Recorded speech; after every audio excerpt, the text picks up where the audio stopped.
bem-vindo. Bom, minha gente. Boa noite, pessoal. Tudo bem? Boa noite.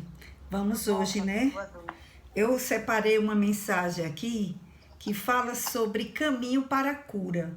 Porque a gente está vendo tanta enfermidade, né? Tanta coisa. Joana fala em tantas patologias, né, da mente. Hoje mesmo a gente vai terminar essa parte de neurose, de psicose, né? Que ela faz essa abordagem para a gente ver. Eu acredito que Joana, ela fica o tempo todo nos convencendo que nós temos doenças mentais que precisam ser vistas. Por isso que ela aprofunda, porque ela sabe que nós não somos nem terapeutas, nem psicoterapeutas, não é? Oi, Wellington, seja bem-vindo, meu amigo. Então, eu acredito que Joana, quando eu vejo um capítulo desse falando de tanto... Olha quanta fuga da realidade a gente faz. Porque eu não sei se hoje eu ainda vou terminar esse capítulo, mas nós vamos tentar. Se não der, não tem problema. O quanto nós fugimos da realidade. Dona Noêmia, boa noite, seja bem-vinda. Então, eu acredito que Joana, boa noite, está o tempo todo nos convencendo que nós precisamos nos cuidar, para que a gente não aumente tantos problemas, tanta coisa que a gente já tem por natureza trazendo do passado e que hoje a vida, nessa encarnação, né, pode favorecer. Então, eu trouxe a mensagem hoje, Caminho para a Cura, é do livro Pílulas de Esperança, aquele livrinho de Andrei Moreira, pelo Espírito Dias da Cruz. E eu vou ler a mensagem. Caminho para a cura. Por detrás das patologias da mente e do corpo, do coração e da alma, ocultam-se movimentos profundos de amadurecimento e conexão com a vida que a tudo ordena. Todo sistema é linguagem que deseja ser ouvida na acústica silenciosa do coração, a partir da atenção serena do ser na busca da cura profunda. A saúde se sustenta na força das potencialidades da alma e manifesta-se a partir da sintonia com a vida que vibra em si mesmo. Ou seja, o equilíbrio, né?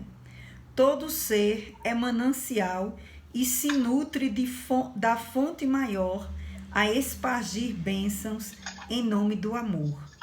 É justo olhar para as dores e sofrimentos a fim de aliviar e amparar, mas no afã de obter a cura, é imperioso reconhecer que só a educação moral do ser humano, com o natural despertar das possibilidades de servir e amar, com a entrega, a guiança divina, é que sedimenta o equilíbrio interior e a serenidade da alma. Deus fala na intimidade das criaturas por meio de suas leis perfeitas. Ouvir sua mensagem na acústica da alma, fazendo silêncio interior, é recurso de sabedoria para a paz e para a felicidade. Então veja que a mensagem vem nos dizer que todos nós trazemos na mente, por trás de todas as patologias mentais que nós trazemos, existe uma necessidade de busca de amor, existe uma necessidade da guiança de Deus em nós, certo?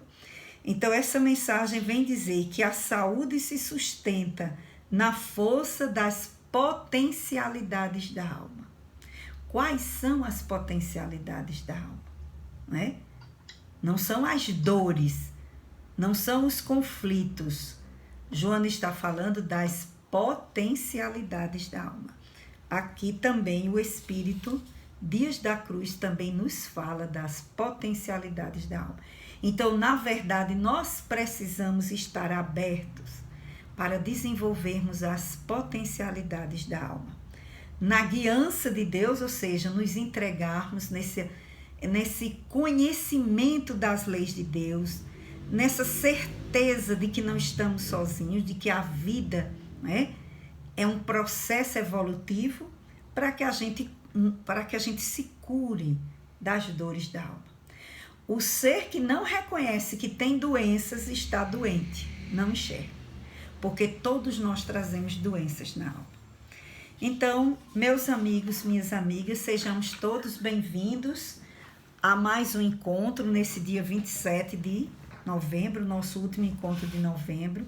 Quem chegou depois, Dona Virgínia, Solange, Karina, né? Eu não sei se tem mais alguém aqui, não sei se dá para ver todo mundo, mas sejamos todos bem-vindos. Vamos tentar fazer uma reflexão saudável sobre esses dramas, né, que nos afetam. E acredito que esse mais um encontro nós vamos ter para finalizar esse capítulo. E eu vou pedir licença e permissão a vocês para a gente parar um pouco os estudos, porque meu netinho, que tem síndrome de Down, que tem problemas cardíacos, vai ter que se submeter a um procedimento cirúrgico em São Paulo e nós vamos ter que acompanhá-lo. Então, eu acredito que a gente ainda tem mais um encontro, porque talvez eu esteja viajando daqui para o dia 12, 15, não tenho certeza ainda.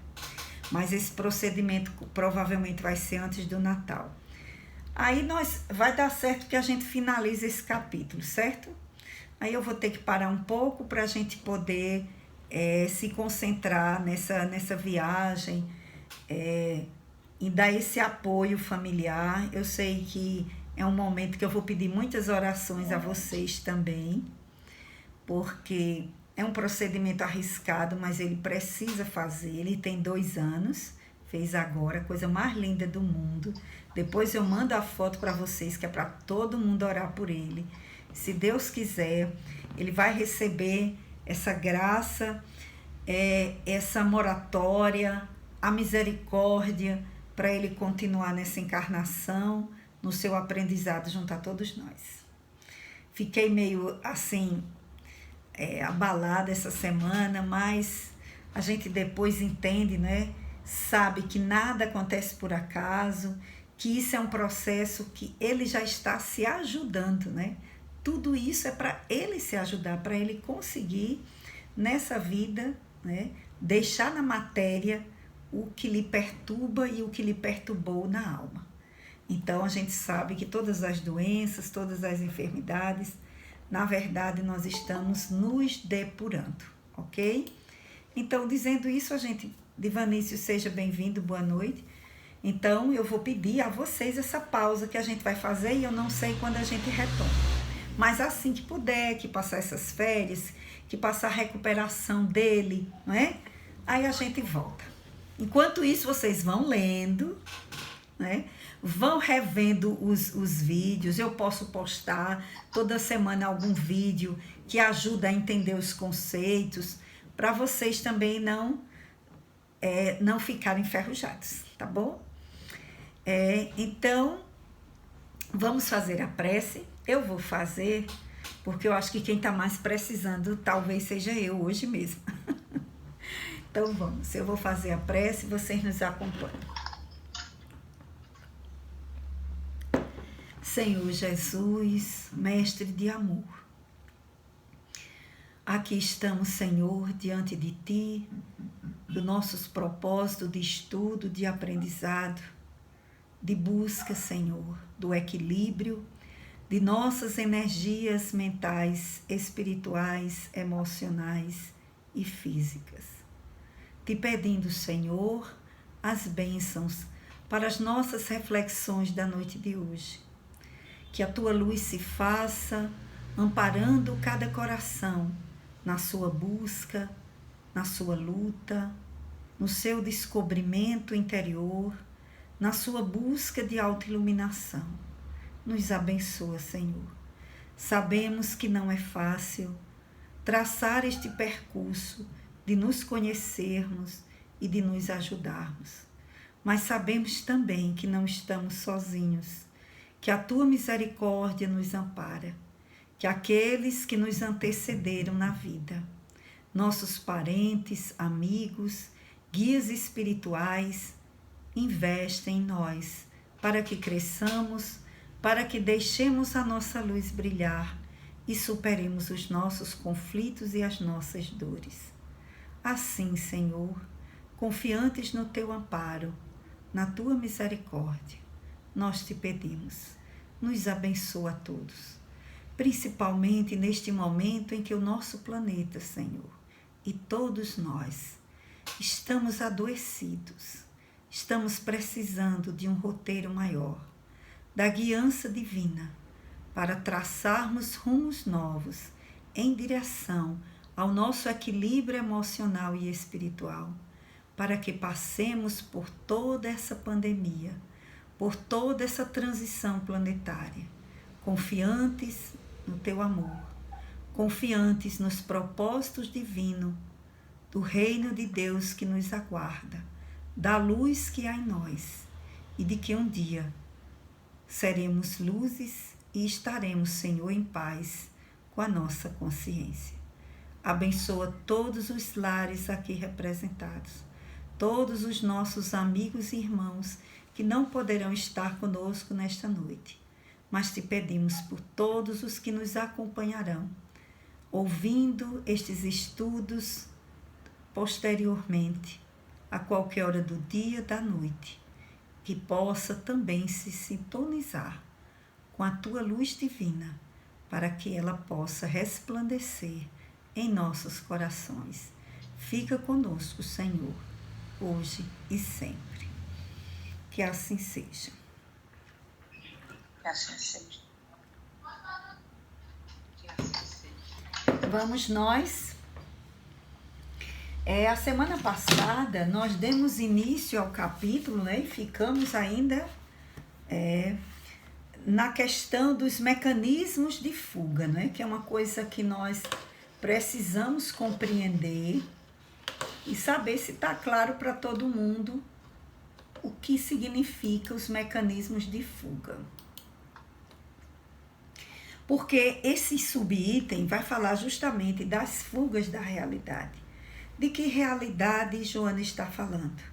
Da realidade das nossas vidas, a nossa realidade psíquica, a nossa realidade emocional, a realidade do nosso entorno, o que acontece conosco. Como é que nós encaramos os acontecimentos da nossa vida? Como é que nós encaramos as situações diversas? Como é que nós encaramos as perdas, os nãos, as coisas que chegam? Como é que nós encaramos as doenças, o comportamento de nossos familiares, o desprezo de um, a indiferença do outro, a doença do outro, a inquietação, a escolha sexual, os vícios, enfim. Como nós encaramos tudo isso, a nossa forma de agir no mundo e como os outros agem conosco. Nós compreendemos ou nós vivemos nos processos subconscientes em que nós fazemos fugas ou defesas do nosso ego para não enfrentarmos ou para justificarmos ou para fugirmos dessa realidade. Então, nós trouxemos a semana passada, só para revisar, os mecanismos de defesa do ego são processos subconscientes, desenvolvidos pela nossa personalidade, os quais possibilitam a mente desenvolver uma solução. É como se a nossa mente arranjasse uma solução para os conflitos, certo? Para as ansiedades, para as hostilidades que a gente recebe, os ressentimentos, frustrações, negações, tudo que a vida traz. Então, quando a gente não consegue encarar isso de forma consciente, a gente traz mecanismos de fuga, certo? Como a gente não consegue enfrentar esses problemas, a gente vai longe, sai longe e foge dos mecanismos. Então, nós vimos alguns mecanismos, né? Eu acredito que nós falamos da anulação, que é quando a pessoa quer anular uma coisa que ela introjetou, né? Lembra que eu falei sobre isso? Que é negativa. Então, a pessoa bate na madeira, não é? Não vai acontecer, como se a madeira resolvesse, fosse uma mágica, né? Para anular aquela coisa ruim que alguém disse. Ou se não, aquela frase que nossos irmãos evangélicos dizem, está repreendido em nome de Deus, né? Essa é uma frase que tenta anular, como se a gente tivesse um efeito mágico, um poder de anular as coisas que talvez tenham que acontecer conosco, né? A negação é quando a gente justamente não aceita, é uma recusa do nosso ego, do nosso consciente de aceitar alguma situação muito difícil. Então a gente nega. A gente nega, não é? Então a sublimação é quando a gente faz de uma vontade, talvez até ruim, por exemplo, em relação à sexualidade. A pessoa, para não atender à sexualidade de forma que a sua ética interior, a sua moral não condiz. Por exemplo, a pessoa está num relacionamento, mas não consegue se sentir de forma agradável e a pessoa não quer trair. Então, a pessoa pode muitas vezes pegar essa energia e transformar em outra coisa, certo? Essa energia que não é atendida, você transformar numa busca de tocar um instrumento, de uma busca artística, ou uma forma mesmo de ajudar os outros. Então você faz como, não é, uma sublimação. Você sublima aquela energia e a utiliza, aquela energia que é agressiva ou é a energia sexualizada, você transforma em algo aceito pela sociedade. Você muda aquilo ali. Então nós vimos também outros mecanismos, né? Que é a questão da repressão, algum acontecimento que foi muito traumático, que você não quer e lhe prejudica muito a lembrança, então você reprime e você nega isso, você muitas vezes até se esquece disso, tá certo? A racionalização, que visa um propósito útil até o ponto que conduz à autoprojeção e ao conforto psíquico. O sujeito cria uma justificativa falsa para não reconhecer a verdadeira. Então, você racionaliza. Não, eu bebo muito porque os dramas que eu tenho em casa não tem como, eu tenho que beber, senão eu não consigo. Você arranja uma justificativa para seu erro, para você se convencer. Não, eu agredi porque eu trato assim porque essa pessoa merece.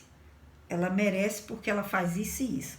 Você arranja uma justificativa pela razão para dar para a sua atitude errada. Então, são muitos mecanismos, né? Nós vimos, vamos ver aqui se ainda tem mais, né? A introjeção é o mecanismo que você introjeta a ação, o modo de ser de alguém, você acha bonito e você passa a repetir, você introjeta aquilo como se fosse seu. E a projeção é quando você já passa a viver isso, você joga para o outro, inconscientemente você joga para o outro. Então você tem inveja de alguém, mas você diz que a pessoa é que tem inveja de você. Então você projeta no outro. É você quem está sentindo, mas você projeta. Não é? Então, são muitos mecanismos que a gente faz para não aceitar que o problema está em nós.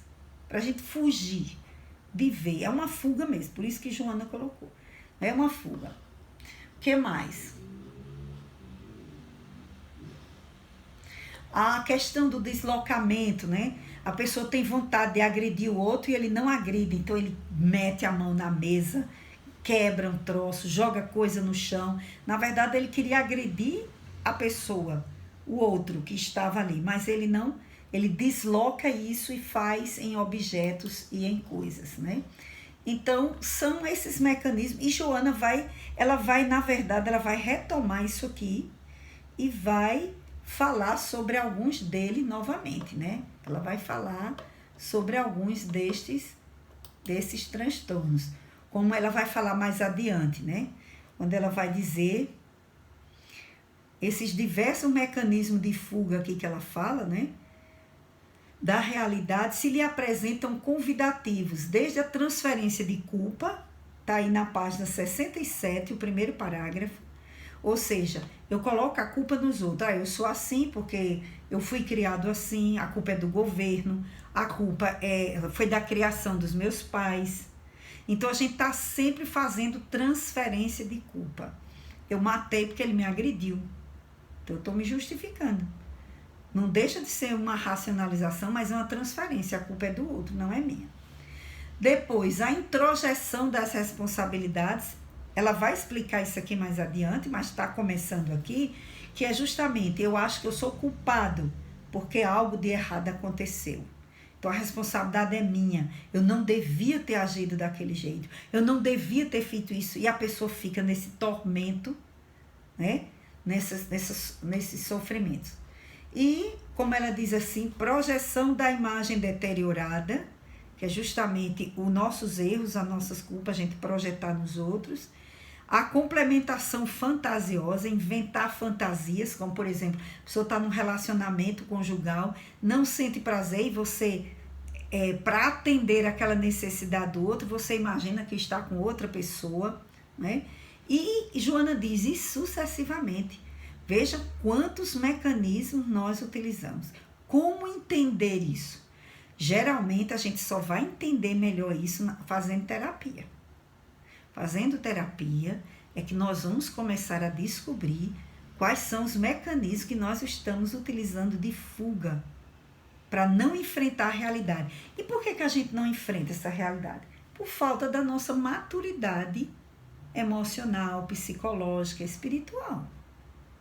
Nós somos ainda muito imaturos, então a gente prefere se iludir do que enfrentar a realidade. Tem gente que prefere, eu já conheci pessoas que a cidade inteira sabia que a pessoa estava sendo traída, ela, não, fulano não me trai. Então a pessoa fugia tanto de enxergar isso, porque isso seria uma dor tão grande imaginar, que é como se a pessoa lutasse contra a maré. Todo mundo sabe, as evidências estão toda hora e a pessoa não enxerga. Por que é que ela não quer enxergar? Será que ela é inocente? Ela é bobinha? Não. Isso é um mecanismo de fuga. A pessoa não tem condição de aceitar aquela realidade, de ficar sem aquela pessoa e ela prefere se iludir.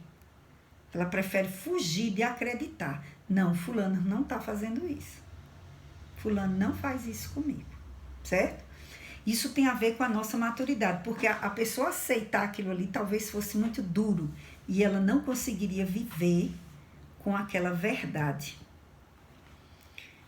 Dá para vocês entender como nós somos complicados? Vamos lá. Joana diz, mediante esses mecanismos perturbadores, derrapa em transtornos neuróticos, olha as consequências. Então, todas essas fugas, por exemplo, usar drogas é uma fuga. Eu não consigo conviver com a minha dor, então eu vou usar a droga para me aliviar. Seja o álcool, seja a maconha, seja o LSD, seja a cocaína, seja o crack, o que for. Eu vou buscar aquilo ali porque eu não aguento a minha realidade. Eu não consigo enfrentar aquele problema e eu prefiro fugir. Nessa fuga, né, os transtornos, eu vou desenvolver transtornos.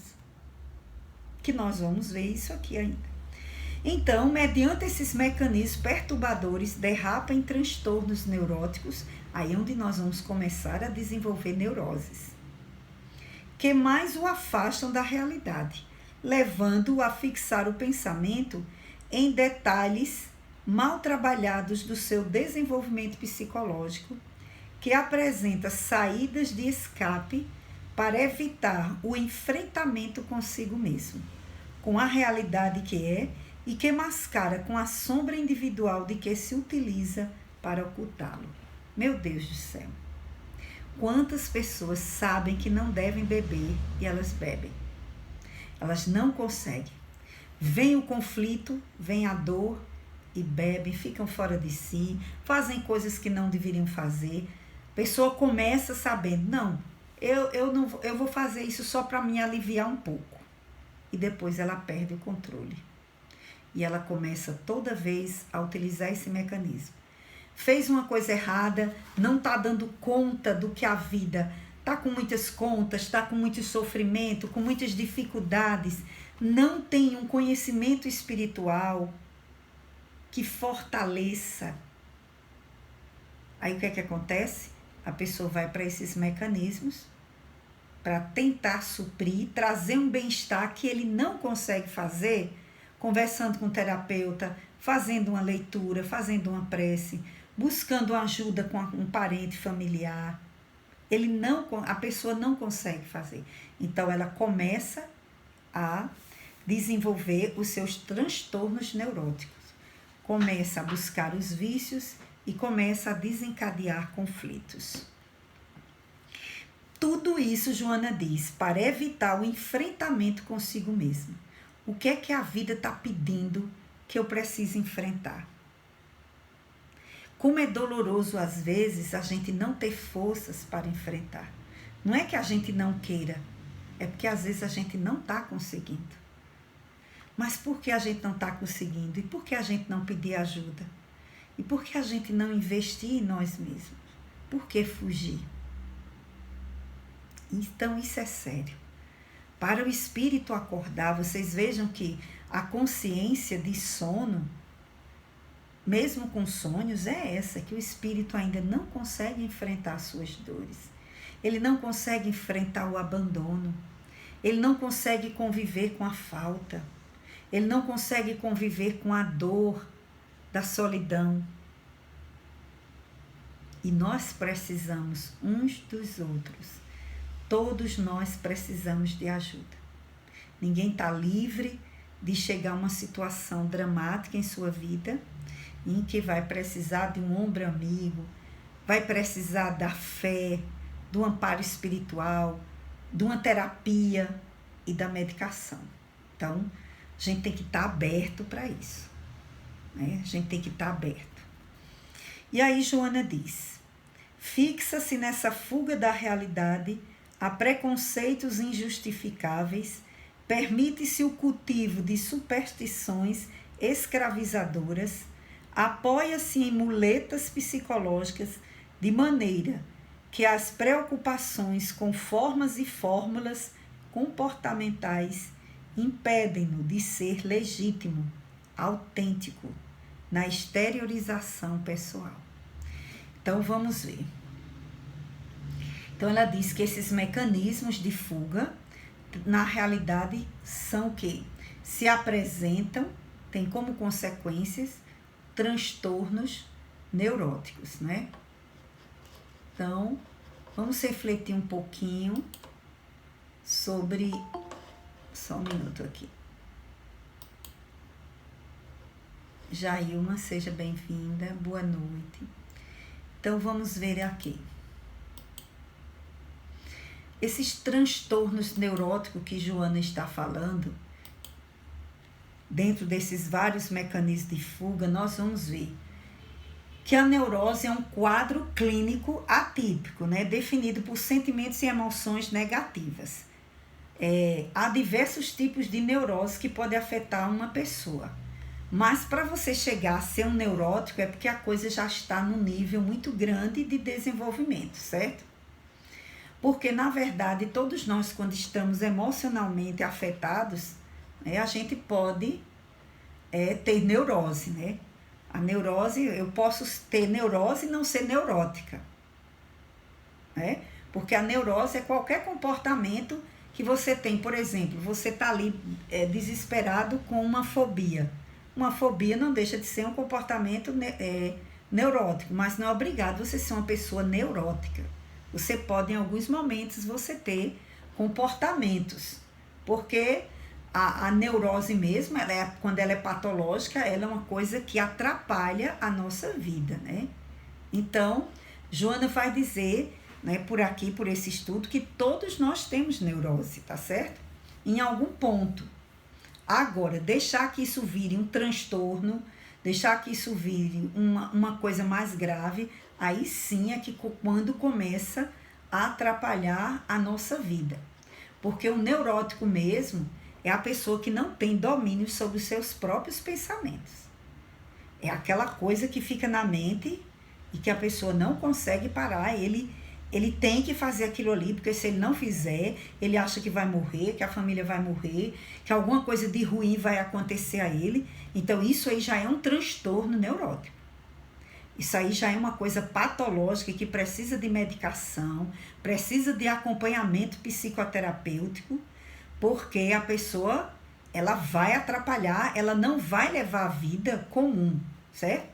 Então a pessoa neurótica, ela tudo que ela faz, ela pensa, se eu não fizer isso, o fulano vai morrer, vai acontecer tal coisa, o mundo vai se acabar, a minha vida não vai dar certo.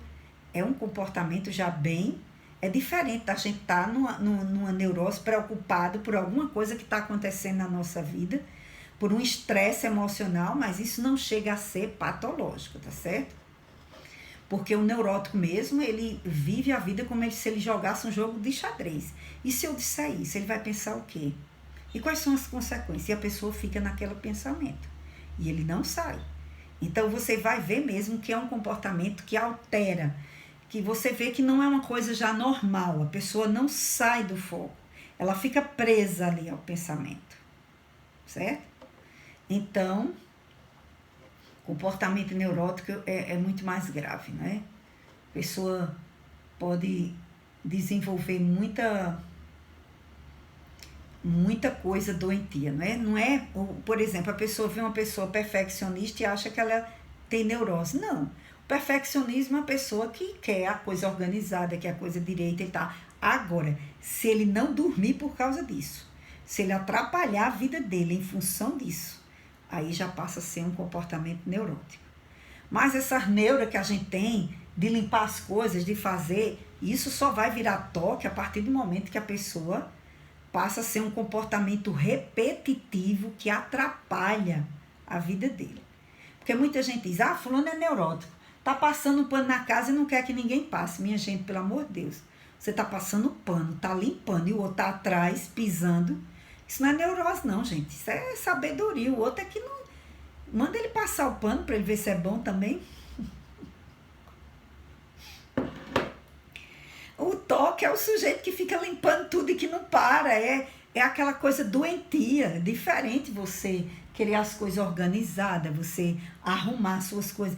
Outra coisa é o toque. O toque já é um transtorno obsessivo compulsivo. Você não para não, a própria pessoa sofre muito porque ela não consegue, ela lava a mão 20 vezes, a mão pode até começar a sangrar de tanto que ela repete. Isso já é uma coisa doentia.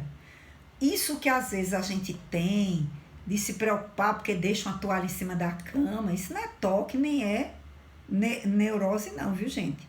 Isso é organização. Isso é a gente ser educado, é a gente ter cuidado. Agora, se você cria muita briga e sofre muito com isso, aí sim, isso pode estar virando uma neurose em você. Então, você vê a pessoa fazer errado e dali você, não é? É aquele drama, é aquele conflito, é aquela coisa que você sai atrás e estraga seu dia, aí cuidado, que aí também já está doentio. É porque é muito difícil, a gente conhece esses termos, aí fica já dizendo que todo mundo é neurótico, todo mundo tem toque, né? O toque é uma coisa de compulsão, é uma repetição excessiva, são pensamentos excessivos, de dúvida. A pessoa tem pensamentos, não é, ruins, obsessivos, que se ele não fizer, alguma coisa errada vai acontecer se ele não voltar. Então ele volta e fecha e olha a porta 30 vezes e acha que ainda não fechou. Isso é uma coisa já bem na frente, já são neuroses, já são coisas de tratamento, né? Joana está mostrando que, evidentemente, a gente pode chegar a isso. E ela está nos alertando. E tudo isso só se cura como, minha gente? Para vocês terem ideia. É com muita terapia, né? Com a pessoa também, porque se a pessoa não quer cuidar, fica difícil. Como é que você quer levar a pessoa para a terapia? Você está vendo que ela está com uma neurose, está com um toque, mas ela não quer. E aí, quem vai ter que fazer a terapia somos nós que estamos convivendo com ela, para a gente não ficar olhando e nem enlouquecer junto. Um dos dois vai ter que fazer a terapia para se melhorar, não é verdade? Porque ou você faz a terapia para aguentar a neura do outro, o problema, ou o outro faz, ou a gente faz junto. Não é fácil. Aquela história de pegar o paciente problemático no passado e internar nos hospitais psiquiátricos, vocês sabem que hoje não se recomenda. Nós vamos viver com nossos pacientes psiquiátricos. E às vezes orar que não seja a gente. Não é verdade? Então, faz parte da nossa evolução. Se esse parente está comigo, é porque eu preciso aprender e ajudá-lo. Se eu estou com esse problema, eu preciso, se isso me gera um desconforto muito grande, eu estou muito inseguro, todo dia que eu saio de casa, eu não sei se eu fechei a porta. Ou eu estou deitado, dormindo já, e me acordo e digo, será que eu fechei a porta? Então, você vai lá e chega. Tudo bem, voltou e dormiu, mas se você ficar voltando 5 vezes, já tem um problema. Já tem um problema, aí a gente precisa pensar. Então, Joana está trazendo essas informações para que a gente pense que todos esses são mecanismos perturbadores que nós precisamos pensar. E não adianta acusar, chamar o outro de doido, de neurótico, porque as pessoas são tão agressivas. Gente, as pessoas não, nós. Deixa eu me incluir também, porque a gente também faz isso. E às vezes você faz tão sutil que acha que não faz, né? É outra coisa. Nós, às vezes, agimos com muita falta de caridade mesmo. Olha, Jesus disse no Evangelho, se a gente chamar o nosso irmão de raca, a gente seria levado para o juiz. O que é que vocês acham que é raca? Raca, na linguagem do povo judeu, significava o quê no hebraico? Pessoa que não presta. Certo? Ou louco, Jesus disse, se você chamar de louco, você já vai ser chamado a pensar. Porque a agressão verbal é uma agressão. O viver apontando o defeito do outro, criticando o outro, xingando o outro, colocar apelidos, fazer bullying, não é? Que agora a gente tem um nome chique, né? Aliás, a gente só tem nome em inglês, né? Porque é tudo em inglês, né? Então, todas essas formas são formas descaridosas.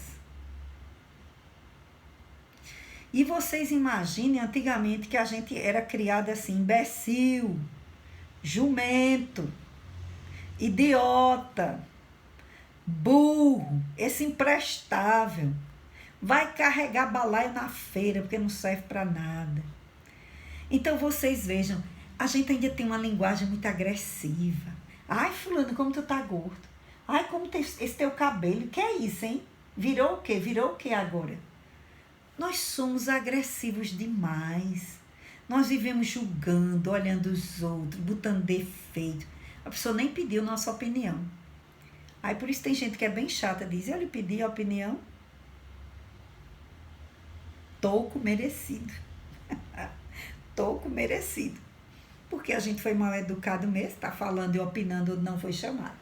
Bom, então, vamos pensar assim. Joana fala que nós devemos pensar sobre nossos comportamentos e nossas condutas. O que é que me irrita no outro?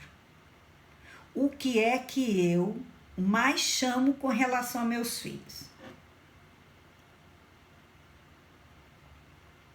Eu sou boazinha, eles chamam assim, ô povo desligado, ô povo dormente.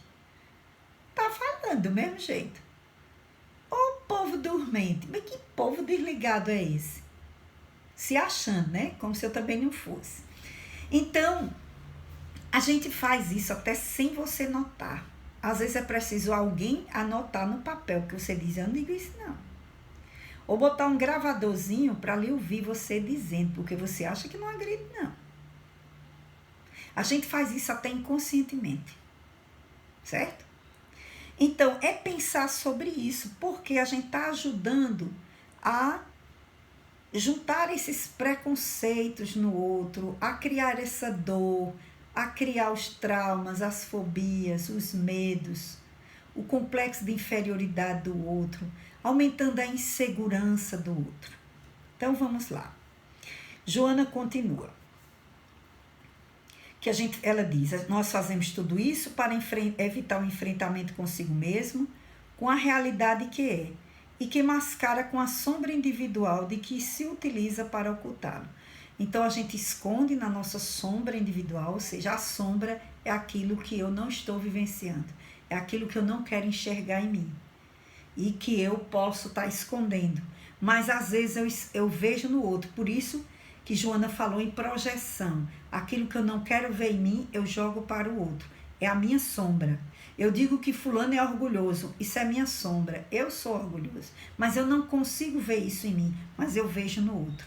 É aquilo que Jesus disse, que a gente enxerga, não é? Como é que eu enxergo o argueiro que está no olho de meu irmão e não vejo a trave no meu? Ou seja, está tão explícito em mim, mas eu não consigo enxergar. É a fuga da realidade, porque enxergar dói. Eu descobri que eu sou egoísta, dói. Eu descobri que eu sou interesseira, dói. Eu descobri que eu sou vaidosa, dói. Certo? Eu descobri que eu sou presunçosa, que eu sou interesseira.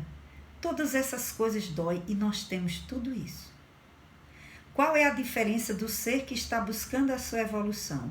Ele enxerga e procura não fazer.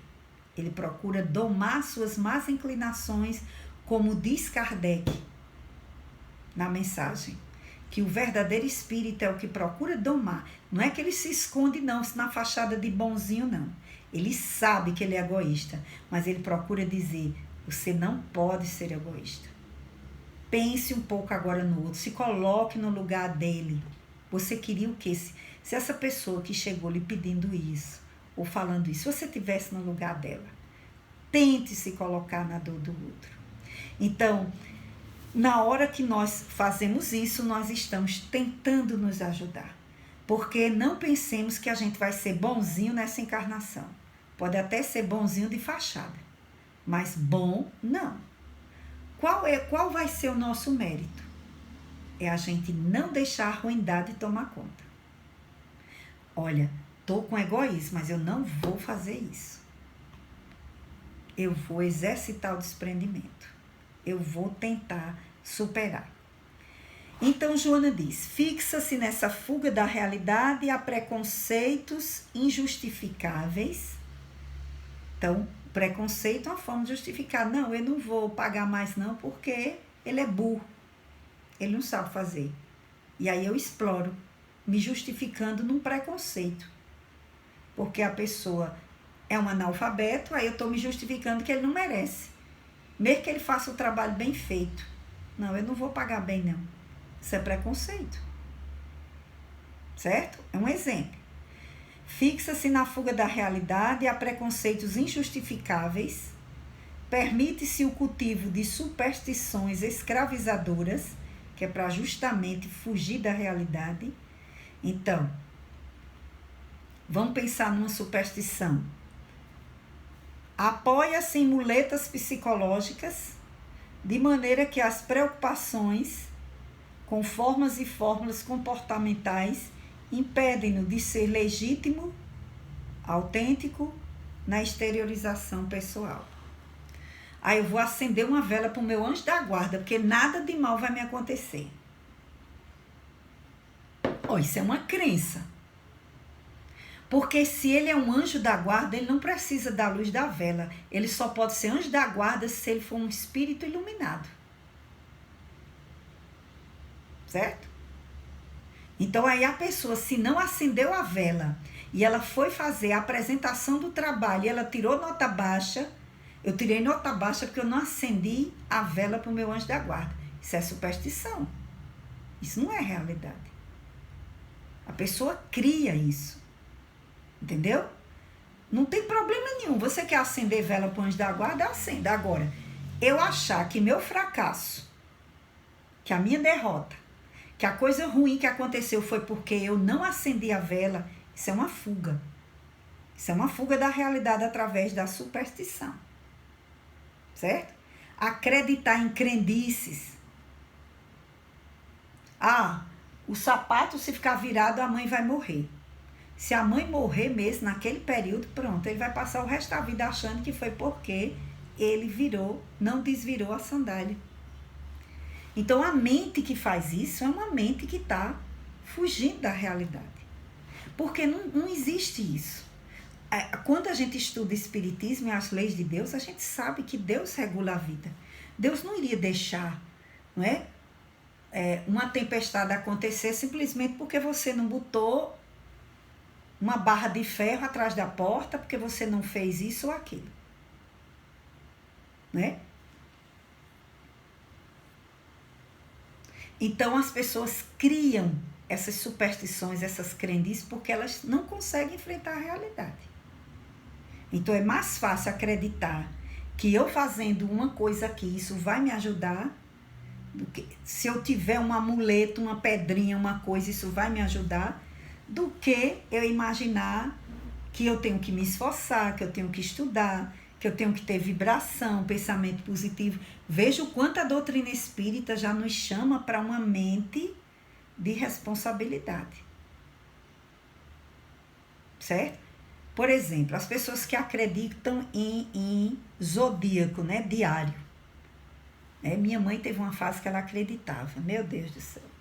Aí, se o cara lá dissesse, hoje não é um dia bom para negócios, ela não ia para a rua, não ia para banco, não ia fazer nada. Minha Nossa Senhora, mãe, pelo amor de Deus, não é assim não. Então, são pessoas que acreditam em tudo no mundo. Né? Meu signo não dá certo com o de fulano. Acaba o casamento, acaba o namoro. Porque o signo não é entre os 5 que eles dizem nos zodíacos que você combina. Aí a gente esquece de evolução espiritual, a gente esquece que o espírito é imortal, que nós estamos num processo evolutivo, né? E aí a gente bota as coisas tudo nisso. Quem se lembra quando estava chovendo muito, que a pessoa tinha uma frase que se você dissesse, a chuva ia ser grossa e ia piorar? Na infância de vocês ouviram essa frase? Eu era do sítio lá de Lagoa Seca. Se a gente dissesse na frente de minha avó, quando começasse a trovejar e a chover rapadura preta, era porque a gente queria que a chuva fosse de torar. Ela reclamava e a coisa era séria. Aí eu era a primeira a ir dizer que eu adorava ser teimosa. Nunca fui com essas coisas. Minha mãe dizia, não coma manga e tome leite quando tiver menstruada. Aí era que eu fazia. Mãe, não ofende não, mãe, isso não existe não. Tiver menstruada, minha filha, não chupe picolé. Era a primeira coisa que eu fazia quando chegava no colégio. Nunca acreditei nessas coisas, sabe? Parece que já é do espírito, parece que você já passou. Então, certas coisas que a cultura diz, né? A pobre da coruja não pode piar. Mas tem gente que diz, minha mãe diz que se a coruja piar, alguém morre. Nem que seja lá no outro estado, lá na notícia da Globo, alguém vai morrer, mas vai morrer mesmo. E a pobre da coruja não vai piar, não? Ela foi feita para quê? Então, tem muita coisa, né, que a gente junta. Socorro, mas isso é verdade. Bom, eu não estou aqui para tirar a crença de ninguém. O que eu estou dizendo é que muitos de nós colocamos essas muletas psicológicas. Então, é melhor você sair de casa, fazer uma prece, ler o evangelho, estar consciente do que você vai fazer, porque Joana diz que todas essas coisas acontecem com a gente, esses transtornos, porque a gente também não presta atenção à nossa vida. Aí a gente fica na dúvida, não sabe se fechou a porta, porque desça a escada, como diz a yoga. Eu estou fazendo isso agora. Desça a escada, olhando só para o degrau, colocando um pé após o outro, tendo consciência, eu estou descendo uma escada. Aí você não tem perigo de cair. O povo desce a escada, não olha nem para a distância, que tamanho é a distância dos batentes, conversando, fazendo coisas, você pode cair e se acidentar. Aí o yoga diz, desça a escada olhando batente por batente. Se você está andando numa rua, não bote fone no ouvido, Preste atenção à rua que você está andando. Olhe para o chão, olhe para o lado, veja as coisas.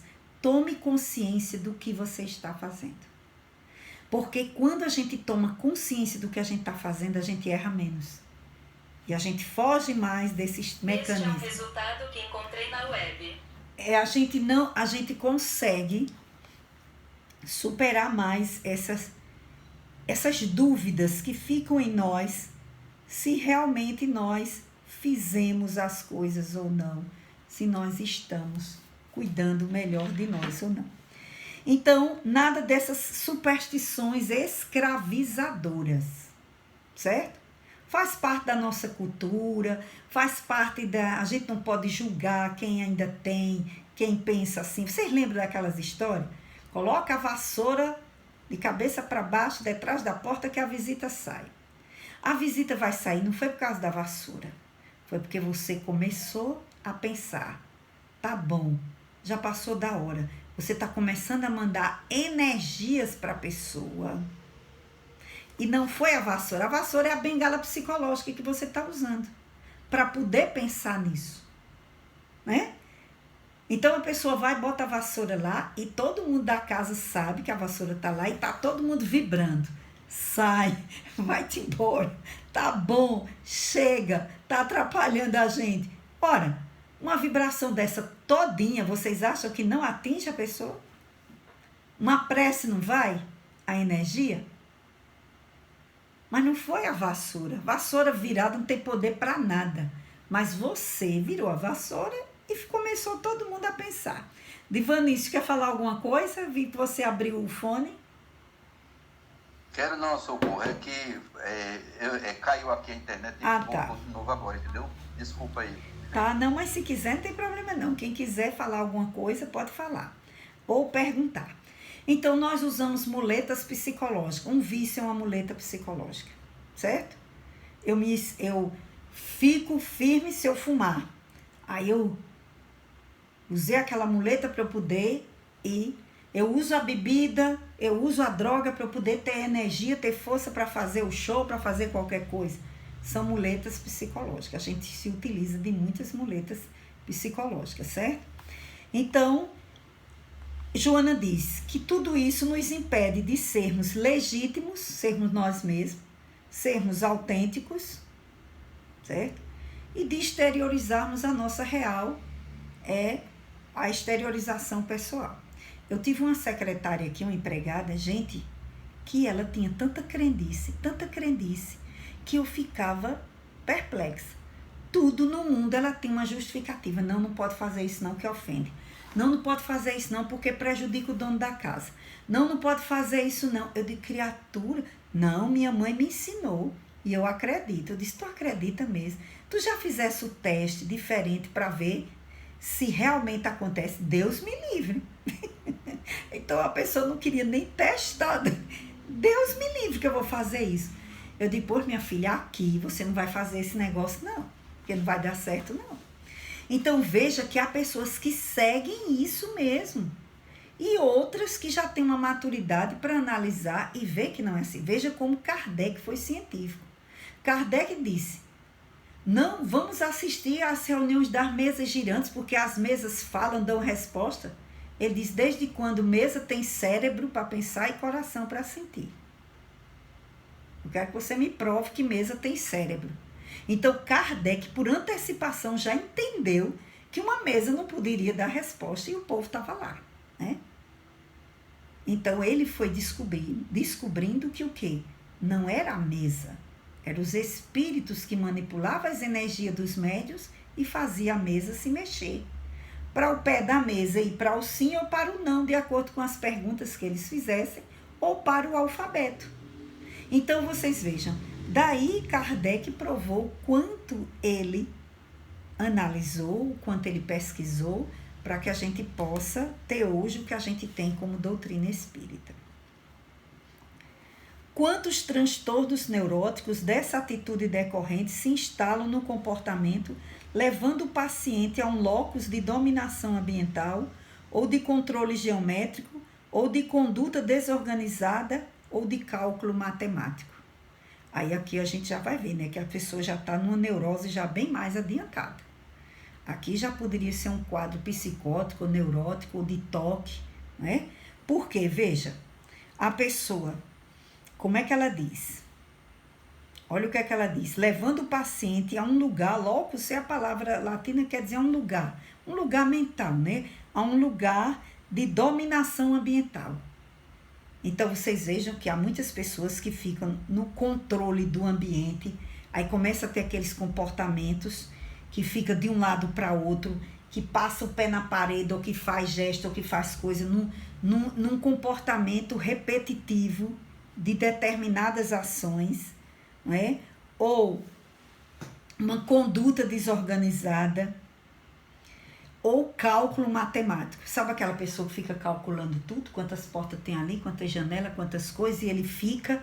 Então já são pessoas que já estão com um comportamento alterado, precisando de ansiolíticos, precisando de terapia psiquiátrica e psicológica. Então ela vai dizer, olha, quantos transtornos neuróticos dessa natureza decorrentes se instalam no comportamento. E os pais, aqui fica meu recado para os pais têm que olhar as crianças.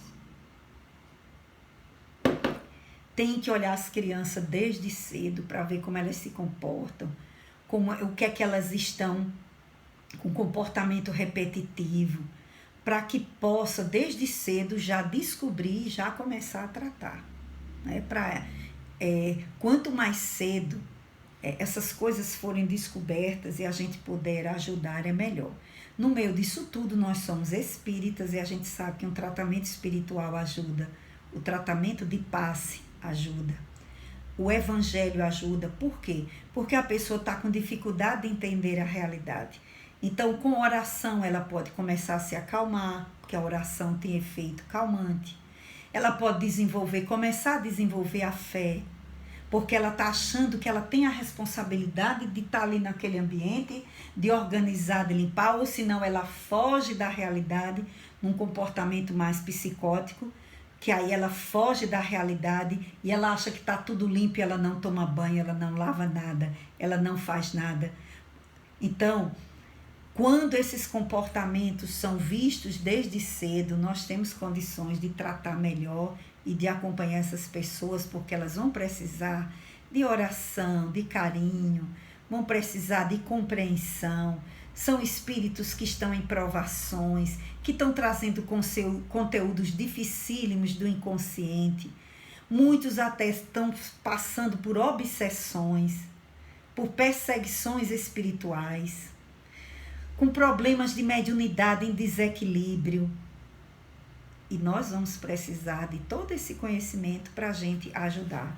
Pode ser um parente nosso, pode ser um filho, pode ser um neto, pode ser um amigo, um filho de um amigo, pode ser alguém que a gente conhece na escola, no ambiente de trabalho.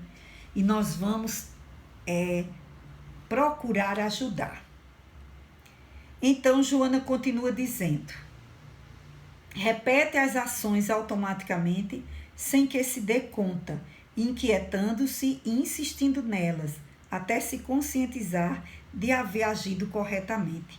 É o caso da pessoa, não é, que fecha a porta não sei quantas vezes, até às vezes ela demora 10, 15 minutos, meia hora ou mais.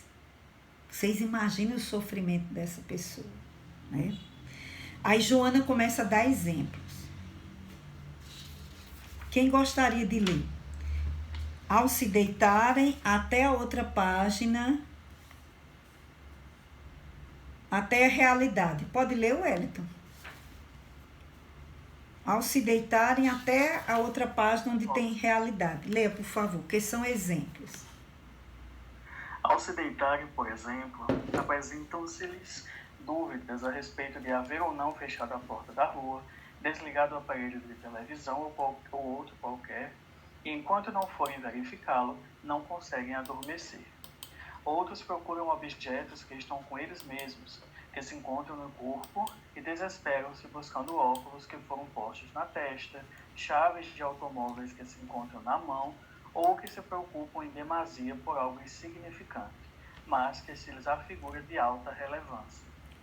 São fenômenos psicológicos que traduzem fugas da realidade produzidos por estresses e medos de enfrentamentos com o si profundo.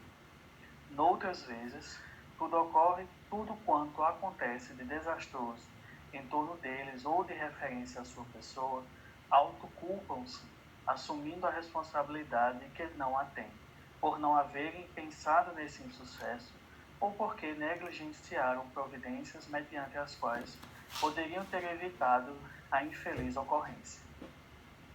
Sofrem com essas situações, não se desculpando a irresponsabilidade, quando tudo isso está apenas no seu conflito íntimo perante a realidade. Obrigada, Wellington.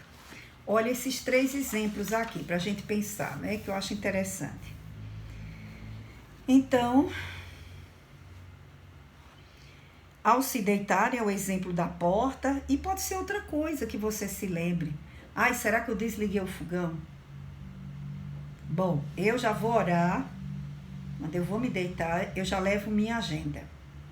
Porque eu começo a pensar nas coisas que eu tenho que me lembrar, será que eu fiz, o que é que eu tenho que fazer, que é para não atrapalhar a minha prece. Aí eu anoto, eu começo a orar, aí lá vem, eita, amanhã eu vou fazer exame de sangue. Eita, peraí, Socorro Paz, calma. Aí já vou anotando. O que é que tem para anotar? Anotou, bota a agenda para lá e agora vamos rezar. Olhou a casa, se você já sabe que pode isso acontecer, olhe logo a casa antes de dormir. Tenha consciência, porque o que faz a gente ficar nessa loucura? É porque a gente não tem consciência do que está fazendo aqui e agora.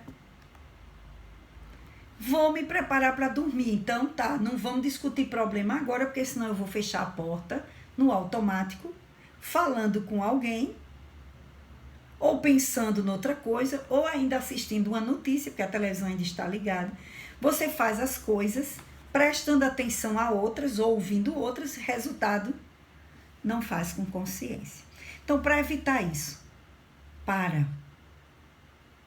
O que é que eu tenho que fazer para me deitar? Qual é o ritual de passagem? Tomar banho, escovar dente, organizar a casa.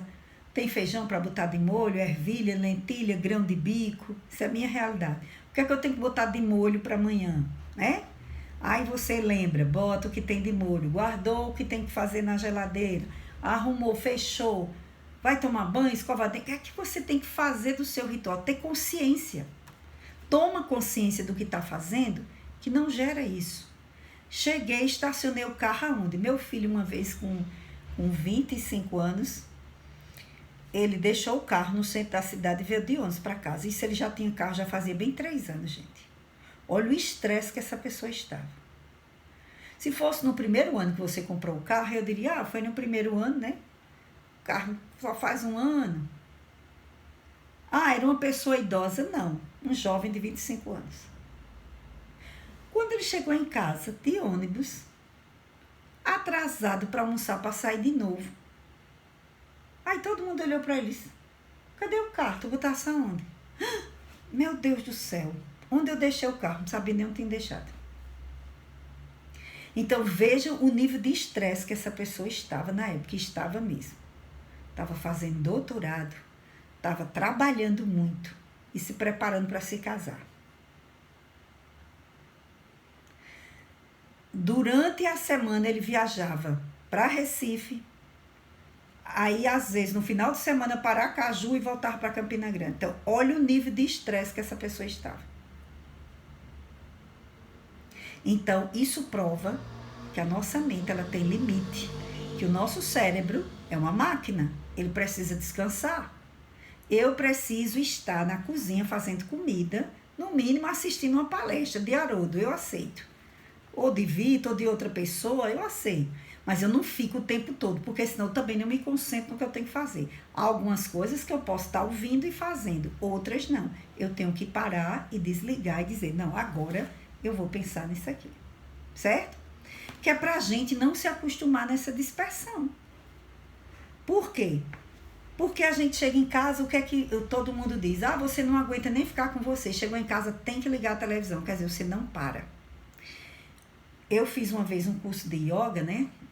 Lá no Rio de Janeiro, programa lá que eles diziam o seguinte: se você chegou em casa do trabalho, de qualquer atividade, não fale com ninguém.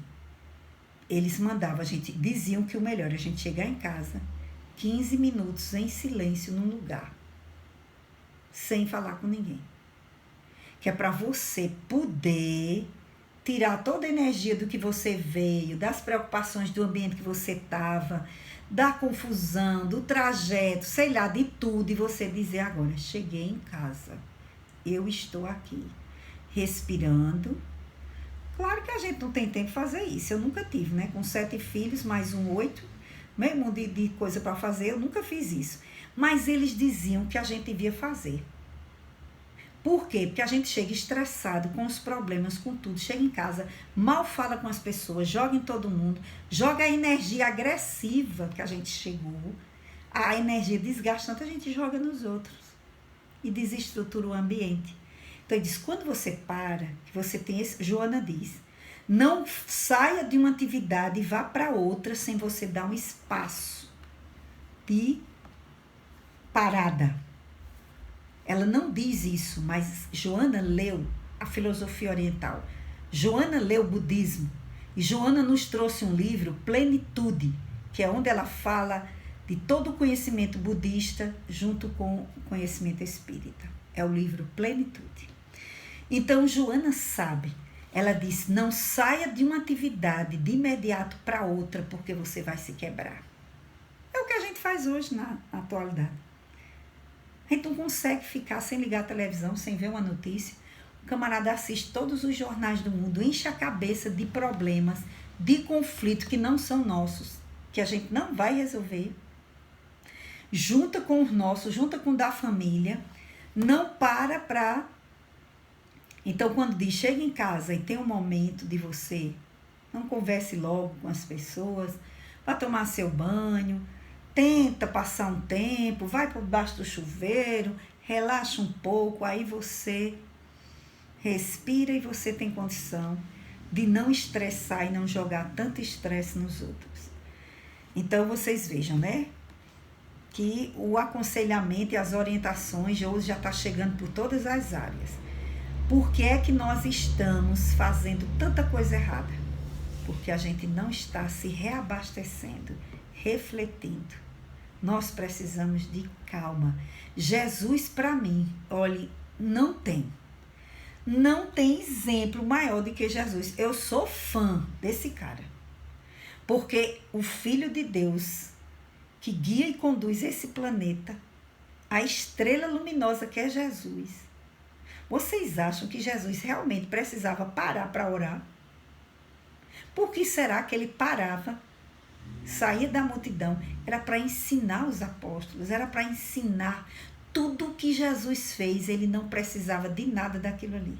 Ele não precisava morrer na cruz, ele não precisava de nada daquilo ali. Ele fez tudo para nos ensinar.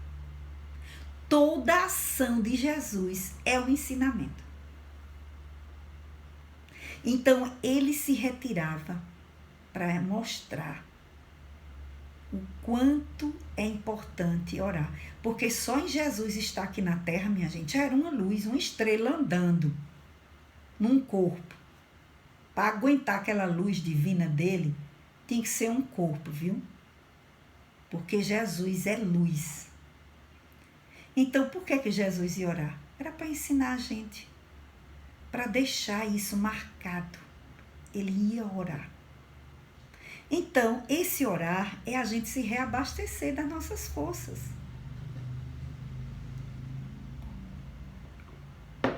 Então, meditar não é coisa chique, não, que só faz quem tem dinheiro, não, e quem vai para uma academia ou quem vai para uma escola de yoga, não. Os santos, todos eles da Idade Média, não sabiam nem o que era yoga. Meditavam. Francisco de Assis parava na natureza e ficava admirando. Orava. Ficava diante do crucifixo da igreja de São Damião, olhando para aquele Cristo. Isso é meditar. Isso é focar em algo, certo? Meditar não só é a gente ficar um a um ou respirando, não. Você pode meditar em algo. algo de luminoso, algo de útil. Próprio você pensar em Jesus, ficar mentalizando na imagem de Jesus, como era Jesus, você está meditando. Só ali sentindo a imagem dele, respirando. Lembra daquele pessoal? Eu gostava muito, quando eu era católica, de ficar na igreja sentada, orando. Eu gostava muito de fazer isso. Fui muitas vezes nas Clarissas, aqui em Campina Grande. Quando fui na Europa, que a gente teve a oportunidade de entrar em algumas igrejas, com a mesma veneração fiz oração. Porque para orar não precisa ter templo específico, qualquer lugar.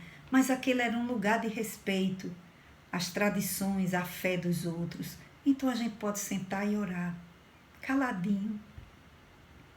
Fui na cidade de Fátima, que eu conheci a história desde a minha infância, de Nossa Senhora de Fátima. Eu tinha muita vontade. E fui na cova da Íris, lá onde ela aparecia aos meninos Francisco, Jacinto e Lúcia. E a sensação que eu tive, gente, eu chorava sem querer. As lágrimas desciam assim. Não tinha, era uma coisa estranha. Depois eu fui saber que esse fenômeno acontece com várias pessoas que vão lá. Eu estava lá conhecendo, fui lá e sentei nos banquinhos que tem, fiz minha prece. E as lágrimas desciam abundantemente. Então são lugares que de tantas pessoas orarem, tem luz, certo? Tem entidades que estão lá do mesmo jeito o centro espírita, de tanto que a gente ora. Se você entrar lá e fazer a prece, você também vai receber, porque é a psicosfera espiritual de oração. Então, isso é uma meditação, né? Não é porque a gente, só quem medita é quem é yogi, não. Há muitos católicos que fazem isso e nem saber que estão fazendo, né? Espíritas, pessoas de todas as tradições. Mas, geralmente, se diz o quê? Pense na sua respiração ou visualize uma imagem e fique pensando naquilo ali, tenta tirar os problemas, tirar as outras coisas. É como se a gente fizesse uma conexão, né? Muitos santos eram conhecidos por esse poder que eles tinham de parar e de se conectarem, né? Por isso que Buda fez isso também. Quando Buda fez isso, ele também parou e ficou lá respirando para descobrir, né? Por que a dor? Por que a vida? Por que o sofrimento? E ele fez isso. Então, nós precisamos dessas paradas, dessas conexões, dessas meditações. Joana fala também visualizar, você se vê melhor, visualizar coisas boas, lugares, visualizar pedindo perdão a uma pessoa que você prejudicou, visualizar encontrando-se com Cristo.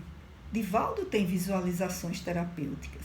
Então, nós precisamos também ativar esse lado espiritual do nosso cérebro, certo? Que é o lobo frontal, que é essa parte nossa espiritual. Então, a gente precisa disso. Então, se a gente vive só na materialidade, só fazendo conta, só preocupado com dívida, claro que isso vai nos preocupar. Ah, Socorro, você vai dizer agora que eu não devo pensar. Não, gente, eu também me preocupo. Também faço conta. Mas a gente não pode viver só fazendo conta. A gente não pode viver só se preocupando. Nós somos humanos, nós somos um ser complexo. Lembra das 4 funções psíquicas da alma? Sensação, intuição, sentimento e pensamento. Essas funções psíquicas precisam ser ativadas. Então, por que é que a gente se esquece, fica angustiada? Ah, eu não devia ter feito isso. Ah, eu fiz isso. Faz a reflexão, anota. Amanhã eu vou falar com fulano, amanhã eu vou pedir desculpa, amanhã eu vou tomar providência. Anota, deixa lá. E agora vamos orar e agradecer. Muda o foco. Não fica só no problema. Não fica só achando que a culpa é sua. Ah, eu fiz isso, provoquei. Vamos tentar resolver o problema. Mas não fica só nisso, né? Outros procuram objetos que estão nele mesmo. Meu Deus, lá em casa a gente teve uma cena, acho que eu tinha 8 anos de idade. minha mãe procurando óculos. Como a gente tinha 2 irmãos muito danadinhos, eram mais danados do que eu, aí minha mãe achou que eles esconderam os óculos dela. E minha mãe teve a brilhante ideia de fazer uma fila com os filhos, 6, para cada um levar uma mangueirada nas pernas para dizer quem foi que escondeu o óculos, que a gente estava escondendo quem tinha escondido o óculos. Eu fui a primeira da fila porque eu não aguentava ver ninguém chorando, nem meus irmãos menores apanhando. Então eu era a primeira. Pense como era danada, viu? Pense no espíritozinho, ó. Apanhei que não foi moleza. Rebelde. Mãe, bata logo em mim, porque eu não aguento ver meus irmãos. Eu era sempre a primeira da fila. Aí a primeira fila passou. Minha irmã, mais esperta do que eu, correu para a casa da vizinha. Foi se esconder lá. A outra pequena também correu para o quintal. E os abestalhados, os outros 4, ficaram na fila. Eu e mais 3. Lá estou eu de novo, a primeira da segunda fila. Porque eu apanhava, mas eu também não... Eu sabia que aquilo era neurose da minha mãe. Eu acho que com 8 anos, 10 anos, eu disse, mas isso não tem sentido não. Mas deixa, vamos lá. Eu já estava na segunda rodada. Aí meu irmão mais velho, que estava atrás, mãe, a senhora está com óculos. O óculos está no seu rosto.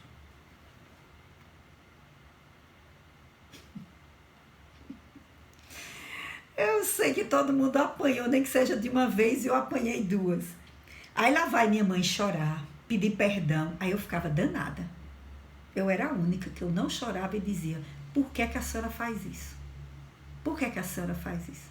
Por que a senhora não presta atenção? Aí se brincasse, apanhava de novo, porque era danada. Então eu não chorava muito, mas eu também não dava colher de chá não, viu? Eu era meio danadinha. Depois eu fui me educando um pouquinho mais quando conheci a doutrina espírita. Então vocês imaginem, todo mundo apanhou na casa e minha mãe com óculos no rosto. Olha o estresse dessa criatura, o nível de desespero que minha mãe devia estar. Os problemas que eu não sei, eu tinha 8 anos, sei lá que problemas minha mãe estava passando, coitada. Sei lá que dramas ela estava passando com meu pai, com as dívidas, não é? Que não cabe a gente agora julgar, né? A gente conta isso para ela, ela fica toda murchinha, a bichinha. Meus irmãos tiram onda, sabe? Meus irmãos hoje falam, né? Minha mãe já tem 84 anos. Graças a Deus, uma pessoa extremamente lúcida, muito tranquila, muito boa. Aí ela faz. Por que vocês se lembram disso? Por que vocês não esquecem? Não, mãe, a gente não liga mais não. A gente tá só dizendo, porque a gente tem memória. Mas não se preocupe não, ninguém... Isso pra mim eu conto, mas isso pra mim não tem efeito nenhum, entendeu, minha gente? Nem de julgamento da minha mãe, nem achar que ela era uma doida, não. Eu acho que são coisas, são fases que as pessoas passam na vida e que a gente tem que entender. Se você não liberar isso, vai sofrer muito, não vai? Pelo amor de Deus. Não, isso já foi. Mas veja bem, às vezes a gente faz isso. Cadê a chave? Ninguém sabe onde botou. E a pessoa às vezes está com a chave na mão. Por quê? O que é que faz isso? O que é que Joana disse? Pressa, desespero, estresse. Está na hora de parar. Notou que você está virando máquina? Pare. Está estressado demais, correndo muito? Pare. Não vale a pena. Vamos parar. E eu também vou parar por aqui, porque pelo que eu estou vendo aqui, só faltam 6 minutos. Deixa eu só terminar esse item que foi lido. São fenômenos psicológicos que traduzem fugas da realidade produzidos por estresse, medos de enfrentamento com o si profundo. Então, muitas vezes a gente faz isso. Olha, esses mecanismos são inconscientes, gente. A gente não tem consciência, não. A gente vai fazendo que é para poder se livrar, para poder olhar. Se a nossa vida estiver no automático, vamos parar um pouquinho. A pandemia veio para a gente parar. Porque a humanidade estava no automático. férias, viagem, dinheiro, fama, cirurgia plástica, beleza, só o exterior, a loucura.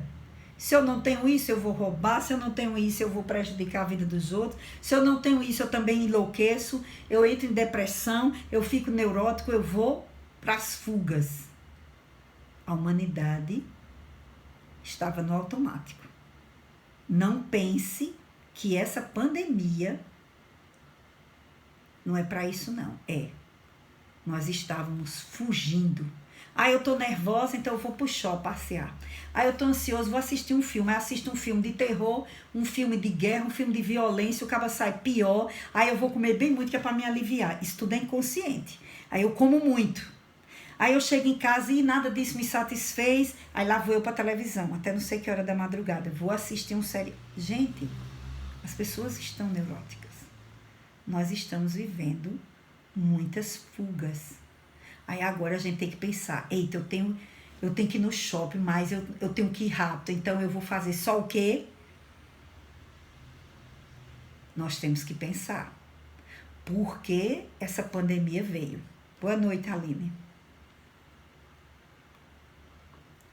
9h é a hora do Evangelho de Aline, por isso que ela sai.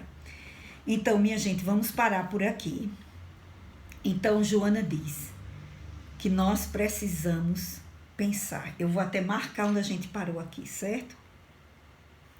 Esses são fenômenos que traduzem fugas da realidade, produzidos pelo estresse, pelos medos que nós trazemos e também pela nossa imaturidade espiritual. Que ela vai dizer isso em outros momentos. Então, ler o Evangelho todos os dias, fazer o nosso aprendizado espiritual, parar para as preces, ficar um pouquinho quietinho, pensa, tomar consciência do que a gente está fazendo, tudo isso ajuda. E eu vou parar um pouquinho para ouvir vocês, porque não é possível, vocês me deixam falar o tempo só. Ninguém levanta a mão, ninguém diz socorro, peraí. Vou parar agora. Quem quer falar alguma coisa para me consolar? Eu quero falar, Socorro. Coisa boa. Muito bem. Vamos lá. A primeira já se pronunciou. Vamos lá, Karina. Boa noite. Boa noite, Socorro. Eu estava ouvindo você falar um pouco, né, sobre essas questões de como era antigamente, né? Você falou como era na sua época, eu lembro como era na minha, sou um pouco mais nova, enfim. E o que eu vou percebendo com isso, que tem um pouco a ver também com essa tomada de consciência, né, em relação ao que a nossa evolução, em relação ao que a gente faz, o que eu percebo é que a gente tem uma evolução que é uma evolução pessoal e uma evolução que é a evolução do nosso planeta também, né? Isso. E por mais que a gente veja problemas hoje em dia e às vezes a gente até incorra diria assim, no erro de dizer que antes era melhor, sim, eu vejo que, na verdade, não é bem assim, né? Então, isso. Por exemplo, você falou do bullying, né? O que hoje em dia é considerado bullying, numa determinada época foi considerado normal. Então, algumas coisas que eu ouvi e vivi na infância e outras pessoas da minha idade ouviram e viveram, hoje em dia já não são mais aceitáveis, já são... Isso. Né? Já foram revistas, já foram repensadas. Então, é sempre importante a gente olhar para a nossa própria vida e também para a nossa família, para essa evolução do nosso contexto, né? Respeitando tudo que aconteceu, tudo que as pessoas já fizeram, já viveram, mas também procurando melhorar e não reproduzir aquilo que a gente entende como falha. Corretíssimo. Né? Então... Sempre que a gente percebe assim, bom, hoje em dia eu vejo muita gente ainda falando, né, e criticando essa coisa do bullying como, na minha época todo mundo se xingava e não acontecia nada e estava tudo bem. Não estava tudo bem, né? Correto. Então, é importante que a gente sempre busque evoluir como sociedade, evoluir como pessoa, e isso automaticamente passa pela revisão e pelo rompimento, né, com algumas tradições, digamos assim. Então, é legal que a gente respeite toda a história que a gente viveu, a história da nossa família, da nossa sociedade, mas que a gente possa também dar um passinho adiante, né, e aprender um pouquinho com esses erros para que a gente não cometa os mesmos erros com a justificativa da tradição ou da manutenção de alguma coisa, porque a gente tem que separar um pouquinho o que é uma continuidade, né, uma tentativa de manutenção de uma tradição e o que é, na verdade, repetição de erros que já não deveriam mais acontecer. Isso então, mesmo. é um pouquinho nisso que eu pensei enquanto você estava falando. Ótimo, boa acréscimo, boa reflexão, Karina. É isso mesmo. Tem muita gente defendendo que antigamente ninguém sofria. Que conversa que ninguém sofria. Hoje é que nós estamos um pouco mais esclarecidos, então algumas pessoas já observam. Hoje, o próprio desenvolvimento das ciências psicológicas, né? A própria psicologia comportamental, todos esses conhecimentos vêm nos ajudar para a gente crescer, como você bem lembrou, enquanto sociedade, enquanto ser humano, né? Para a gente não repetir.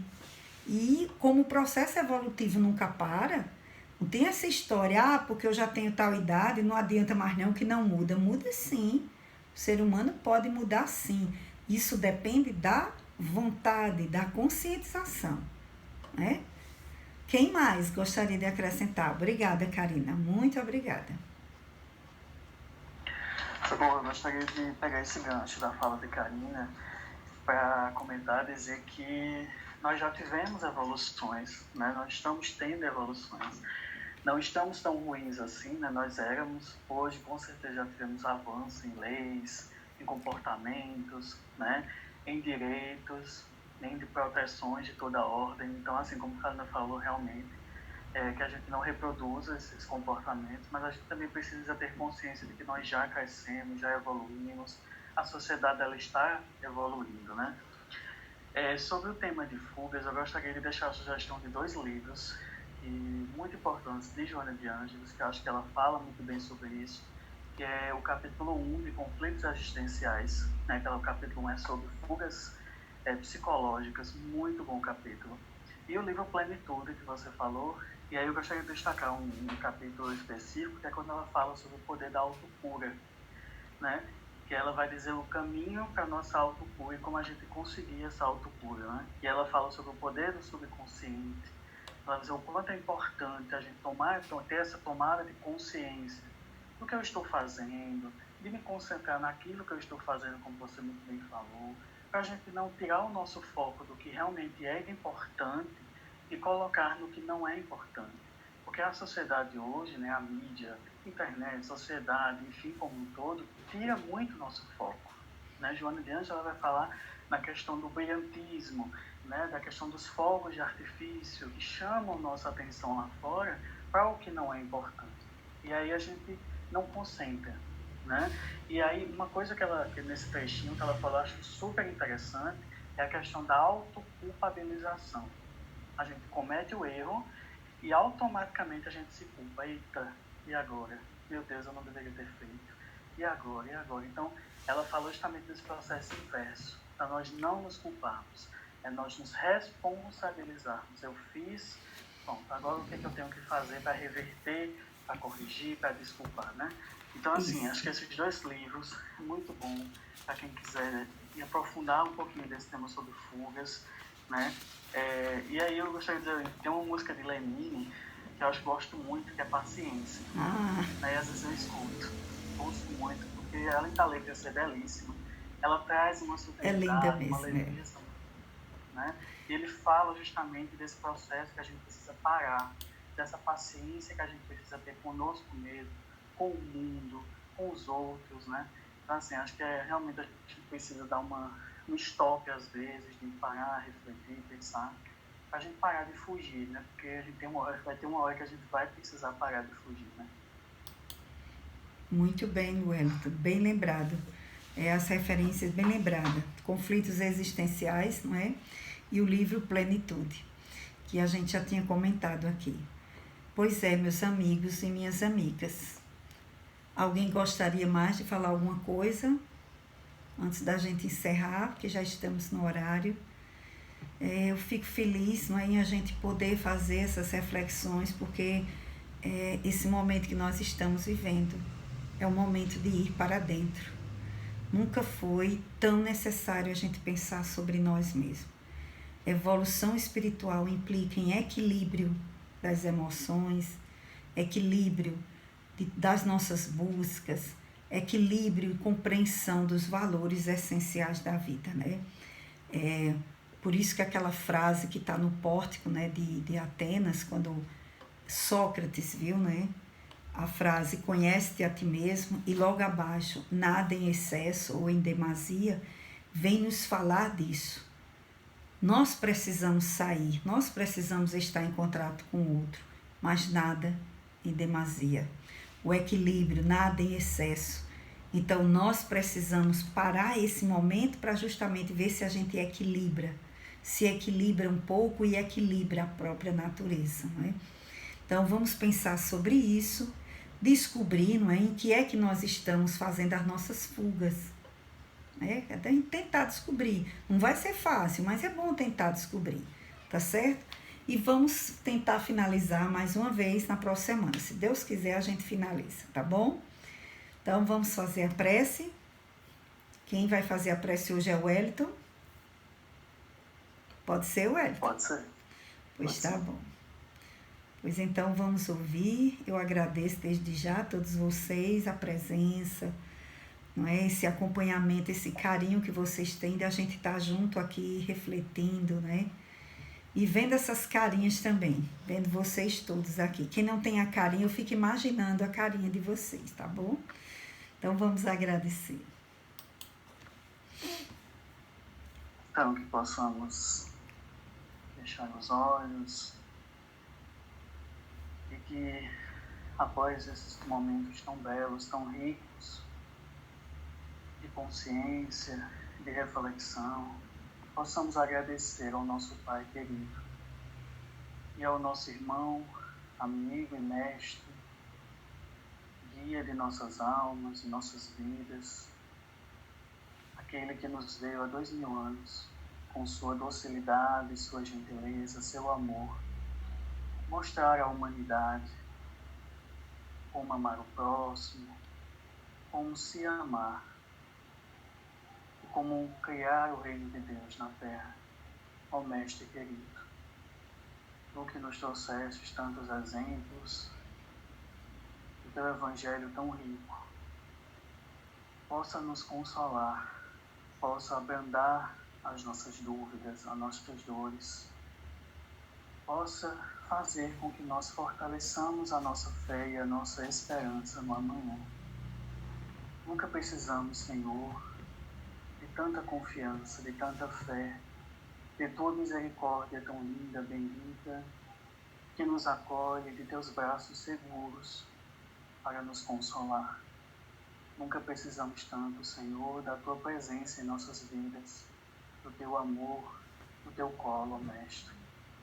E assim somos gratos por tudo, por essa oportunidade que neste curto espaço de tempo temos de refletir, de nos confraternizarmos entre amigos, matar um pouco a saudade e nos manter em sintonia com Deus. E que assim, Senhor, com o coração alegre, damos o nosso encontro por encerrado. Rogamos que a espiritualidade boa abençoe os povos, sua família, a seu netinho, a seu Natauã, a ela e a todos nós. Ó, estamos aqui, aos que não puderem estar conosco. Que tu possas abençoar e envolver, Senhor, a cada um de nós, em nossas lutas diárias, em nossas dores, em nossos desafios conosco mesmo. Que possamos focar no que é realmente importante e essencial para cada um de nós. Ajuda-nos nesse olhar mais profundo da vida. E que o teu amor e que a tua misericórdia permaneça com todos nós, hoje, agora e por todos. Assim seja. Que assim seja. Obrigada, Wellington. E obrigada, meus amigos, minhas amigas. Vamos à luta. Boa noite. Um bom final de semana para todos nós. Tchau. Deus abençoe vocês. Foi um prazer estar com todos. Boa noite.